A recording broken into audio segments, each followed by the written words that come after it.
Brother మీ పేరు? నా పేరు నరేష్ యాదవ్. ఎట్లా ఉంది ఇక్కడ కాంగ్రెస్ ప్రభుత్వం వచ్చిన తర్వాత రైతుల పరిస్థితి ఏంది, ఏం చెప్తారు? రైతుల పరిస్థితి చాలా చాలా ఘోరంగా ఉందన్న. రైతుల పరిస్థితి తెలంగాణ రాష్ట్రంలో ముఖ్యంగా మా నాగర్ కర్నూలు జిల్లా రైతుల పరిస్థితి చాలా ఘోరంగా ఉంది. రేవంత్ రెడ్డి గారి ఈ నాగర్ కర్నూలు జిల్లా ఒంగూరు మండల్ కొండారెడ్డిపల్లి అని ఇక్కడ ఆయనని అభివృద్ధి చేస్తాడని ఆయనని అందరూ ఏకమై భారీ మెజార్టీతోటి ఇక్కడున్న స్థానిక ఎమ్మెల్యేలను కూడా గెలిపించడం జరిగింది. అయినప్పటికీ కూడా రేవంత్ రెడ్డి గారి పరిపాలన అసలు ఏం బాలేదు. రైతులకు రేవంత్ రెడ్డి గారి పరిపాలన అనుకూలంగా లేదు. రేవంత్ రెడ్డి గారి పరిపాలన ఆ రెడ్డి సామాజిక వర్గానికి మాత్రమే వాళ్ళకు మాత్రమే అభివృద్ధి చేస్తుంది, కానీ ఈ అసలు సామాన్య ప్రజలకు రేవంత్ రెడ్డి గారి పరిపాలన ఏం మాత్రం బాలేదు. అంటే మరి రైతు ప్రభుత్వము, రైతులు పండుగ చేసుకుంటా ఉన్నారు, రుణమాఫీ విషయంలో కానీ ఇప్పుడు రైతు బంధు చేస్తూ ఉన్నాము, వాళ్ళకి బోనస్ కల్పించాము, గత ప్రభుత్వం కంటే మా ప్రభుత్వం మేలుగా చేస్తూ ఉందని చెప్పి ముఖ్యమంత్రి కావచ్చు మంత్రులు మాట్లాడుతూ ఉంటారు కదా బ్రదర్. అన్నీ మాట్లాడడం వేరు, చేతలు చేయడం వేరన్న. ఇప్పుడు కేసీఆర్ గారి ప్రభుత్వంలో కరోనా టైంలో కూడా రైతులకు రైతు బంధు ఆపకుండా కేసీఆర్ గారు రైతు బంధు ఇవ్వడం జరిగింది. ఈయన మరి ఇప్పుడు ఏమైంది, ఎందుకు ఇవ్వట్లేదు? రైతు బంధు ఏది? రుణమాఫీ చేసిన అంటుండు. 50% కూడా రుణమాఫీ కాలేదు. నాది రేవంత్ రెడ్డి గారి మండలం ఒంగూరు మండలం, ఆయన ఊరి పక్కనే ఒక 10 కిలోమీటర్ల ఊరు నాది. మాది పోతారెడ్డిపల్లి. అసలు మా ఊరికి వస్తాడా లేకపోతే రేవంత్ రెడ్డి ఊరికి పోదామా? ఇప్పుడు మా ఊరికి వస్తాడా ఆయన ఊరికి వస్తాడా? ఎవరు వస్తారో ఆయన రమ్మని పంపమని చూద్దాం. ఎవరికి చేసిండు ఏం కథ? ఈరోజు మా అమ్మకు ఒక 5 ఎకరాల భూమి ఉంది, మా నాన్నకు ఒక 5 ఎకరాల భూమి ఉంది. వాళ్ళకు ఒక 1,00,000 రైతు అది ఉంది, కాప్ లోన్ ఉంది యూనియన్ బ్యాంకులో. మరి ఇప్పుడు వాళ్ళకి ఏం సమస్య అయింది, ఏం కథ? ఇప్పటికీ వాళ్ళిద్దరికి కాలేదు. మా అన్న వాళ్ళు ఉండరు, వేరే మా ఊళ్ళు వాళ్ళకి కాలేదు, ఎవ్వరికి లేదు. అసలు ఆ రుణమాఫీ అనే ముచ్చటనే లేదన్నా మాకు. మరి ఏం జరుగుతుంది? మేము అన్నీ ఎంక్వైరీ చేసినాం, బ్యాంకులో ఎంక్వైరీ చేసుకున్నాము, ఎంఆర్ఓ దగ్గరికి అది ఎక్కడ ఏం ప్రాబ్లం లేదంటారు, కానీ మాఫీ మాత్రం కాలేదు. రుణమాఫీలో ఎన్ని తప్పులు వస్తూ ఉన్నాయి, చాలామంది కాలేదని రైతులు మాట్లాడుతూ ఉన్నారు. ఎక్కడ లోపం జరుగుతూ ఉంది? లోపం అంటే అసలు ఆయన ఏం చేస్తున్నాడో ఆయనకే అర్థం కావట్లేదు.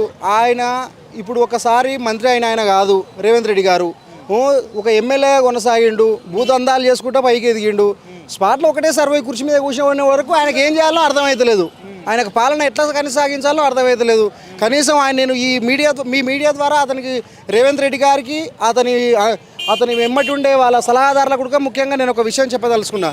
కనీసం మీరైనా మంచి సలహాదారుని సలహాలు ఇవ్వండి. రేవంత్ రెడ్డి గారి ప్రభుత్వానికి మంచి సలహాలు ఇవ్వండి. ఈ కనీసం ఉన్న 40-45 నెలలు ఉంటుంది అతని గవర్నమెంట్. ఈ 40-45 నెలలన్నా కనీసం ప్రజలకు ఏమైనా కొంచెం మేలు చేసే ప్రయత్నం చేయండి. గతంలో ఇప్పుడు ఇంకొక 20-30 ఏళ్ళు అయితే అనుకుంటారు రేవంత్ రెడ్డి గారు ఉండేనంట, ఒకసారి ముఖ్యమంత్రి అయ్యిండంట, కాంగ్రెస్ ప్రభుత్వం ఉండేనంట, అయ్యిందంట అనే కాడికే వస్తుంది తప్ప ఇంకా ఫ్యూచర్లో కాంగ్రెస్ ప్రభుత్వం భూస్థాపితం కాబోతుంది అంతే. మీ ప్రాంత బిడ్డని మీరే ఇట్లా మాట్లాడితే ఇంకా బయట ఎట్లా ఉంటుంది? మీరే ఇంకోసారి రాడు అన్న. మనం వాస్తవాలు మాట్లాడుకోవాలి. మన ప్రాంతం ఆ ప్రాంతం ఈ ప్రాంతం కాదు, మనకు అభివృద్ధి కావాలి. అభివృద్ధి పథంలో చూడన్న, నా రోడ్లు ఏముండయి తెలుసు, ఏమున్నాయి రోడ్లు లేవు, ఏం లేవు. 15 నెలలు అవుతుంది అతను గెలిచి, ఇప్పటికీ ఏ మాత్రం అభివృద్ధి లేదు. ఆయన ఒక్క ఊరికి మాత్రం కొండారెడ్డిపల్లికి మాత్రం మంచిగా గట్టిగా 4 రోడ్లు వేసుకుంటుండు, ఆ ఊరికే ఉండు అంతే. అంతకు మించి ఇంకా ఏ మాత్రం లేదు, అభివృద్ధి అనేది లేదు. మరి 6 గ్యారెంటీల పరిస్థితి? 6 గ్యారెంటీల పరిస్థితి శూన్యం అన్న. ఇంకంతే. ఈ 14 నెలలు ఎట్లయితే గడుపుకుంటూ వచ్చిండో, గెలిచినప్పుడు ఏమన్నాడు December 9 అన్నాడు, తర్వాత 100 రోజులు అన్నాడు. మళ్ళీ ఇప్పుడు ఇంకా అనుకుంటా మళ్ళీ 200 రోజులు అంటాడు, 300 రోజులు అంటాడు. ఆయన కాలమే ముగిసిపోతుంది, ఆయన పనే అయిపోయింది ఇంకంతే. ఆయన మళ్ళా కొడంగల్లో ఎమ్మెల్యే ఒక గెలువాడు. నేను ఒంగూరు మండలం కానుంచి ఇక్కడికి వచ్చి ఆమన్గల్ దీక్షకు వచ్చి చెప్తున్నా, అతను కొండారెడ్డిపల్లె ఎమ్మెల్యే కూడా ఇది కొడంగల్లో ఎమ్మెల్యే కూడా గెలవాడు. ఇప్పుడు 1 ఇయర్లోనే ఇంత వ్యతిరేకత వచ్చిందంటే దేనికి అనుకుంటున్నారు? పాలన బాగాలేదనా? పాలన బాగుంటే మేము అందరం ఇప్పుడు మంచిగా ఉంటే ఎందుకు మేము కాదనుకుంటాం చెప్పు? మంచిగా ఉంటే మేము ఎందుకు కాదనుకుంటాము? మంచిగా ఉంటే మంచిగా ఉందనే చెప్తాము. మంచిగా లేనందుకే కదా మేము ఇప్పుడు ఎమ్మెల్యేలేమా, మేము ఎంపీలేమా, మేము ఎందుకు చెప్తున్నాం? మాకేమవసరం? మేము కష్టం చేసుకొని బతికేటోళ్ళం. మంచిగా ఉంటే మంచిగా ఉందనే చెప్తాం, మంచి లేదు కాబట్టి మంచి లేదని చెప్తాం. సమయంలోనే రైతులను వంచింది, దగా చేసిందని చెప్పి ఇప్పుడున్న కాంగ్రెస్ నాయకులు మాట్లాడుతూ ఉన్నారు కదా, మరి ఈ ప్రభుత్వం గురించి అని చెప్పి? ఇప్పుడు బట్టగాల్చి మీడేయడం సరైన పద్ధతి కాదు, నిరూపించాలి కదా. ఇప్పుడు సాక్ష్యాలతో సహా నిరూపిస్తే అయిపోతుంది కదా. తగిన శిక్ష చేసేద్దాం వాళ్ళకు, ఏం చేసిరు ఏం కదనేది. ఏం చేసిరు వాళ్ళు? అనవసరంగా బట్టగాల్చి మీడేయడం కరెక్ట్ కాదు. ఇప్పుడు ఈయన వాళ్ళ మీద వాళ్ళు మంచి చేయనందుకే ఓడగొట్టిరు. మరి ఈయన మంచి చేసి ఏమైంది? ఇప్పుడు ఈయన మంచిగా చేసింది, వాళ్ళు మంచిగా చేయలేదు, వాళ్ళని ఓడగొట్టిరు. మరి ఈయన మంచిగా చేస్తే ఏమవుతుంది? ఈయన ఏం చేస్తుంటారు రైతులకు? కనీసం ఒక్కసారైనా రైతు బంధు వేసిండా? టకి టకి మన పడ్డదా మరి? టాకీ లేదు, టికి లేదు, ఏది లేదు, అయిపోయింది అయిపోయింది అతనికి పని. అతను మళ్ళీ ఇప్పుడు ఈ మీడియా ద్వారా నేను చెప్తున్నా, దమ్ముంటే ఒక కొడంగల్ ఎమ్మెల్యేకి రాజీనామా చేయమను, లేకపోతే అచ్చంపేట ఎమ్మెల్యేకి రాజీనామా చేయమను, లేకపోతే కల్లకుర్తి ఎమ్మెల్యేకి రాజీనామా చేయమను. ఒక ఎమ్మెల్యే తోటి రాజీనామా ఇచ్చి ఉప ఎన్నికల్లో గెలవమని దమ్ముంటే. నేను అతని మండలంకెళ్ళి చెప్తున్నా కదా, వేరే వాళ్ళు అవసరం లేదు. మా ముఖ్యమంత్రి, మన ముఖ్యమంత్రి కదా, మా ఊరు పక్కన ఆయన గురించి మాట్లాడుతున్నాను.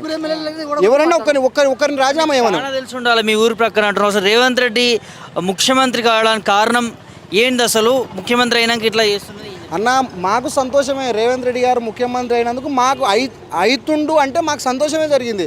మన ఒంగూరు మండలం ముఖ్యమంత్రి అవుతుండు, మంచిగానే ఉంటారని ఆయన అని మేము అనుకున్నాం. మా ఒంగూరు మండలంలో ఒక ఎకరా 2 కోట్లు 3 కోట్లు పోతుంది, వాల్యుయేషన్ పెరుగుతుంది అనే ఉద్దేశంతో మేము ఉన్నాము.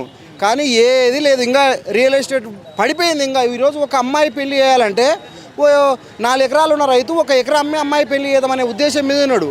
అప్పుడు 30 లక్షలు పోతే ఈరోజు 10 లక్షలకు ఎవడు అడుగుతలేడు అన్న. రియల్ ఎస్టేట్ పడిపోయింది మొత్తానికి. ఏం లేదు. ఇప్పుడు కళ్యాణ లక్ష్మి అన్నాడు, తులం బంగారం అన్నాడు. పందిరి వాడు పట్టక ముందుకే వచ్చి తులం బంగారం ఇస్తా అన్నాడు.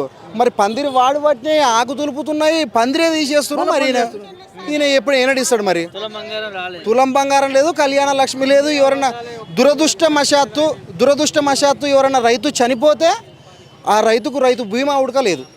అలాంటి పాలన తెలంగాణ రాష్ట్రంలో కాంగ్రెస్ ప్రభుత్వం ఉన్నందుకు చాలా బాధాకరం. అతను కాంగ్రెస్ ప్రభుత్వం ఎప్పుడు పోతుందా నాయన అని మేము ఎదురు చూస్తున్నాం. 4 ఏళ్ళు ఉంది కానీ ఆయనకు దమ్ముంటే ఒకసారి రాజీనామా చేసి ఉప ఎన్నికలకు పోతే దాని సంగతి ఏందో మేము చూపిస్తాం.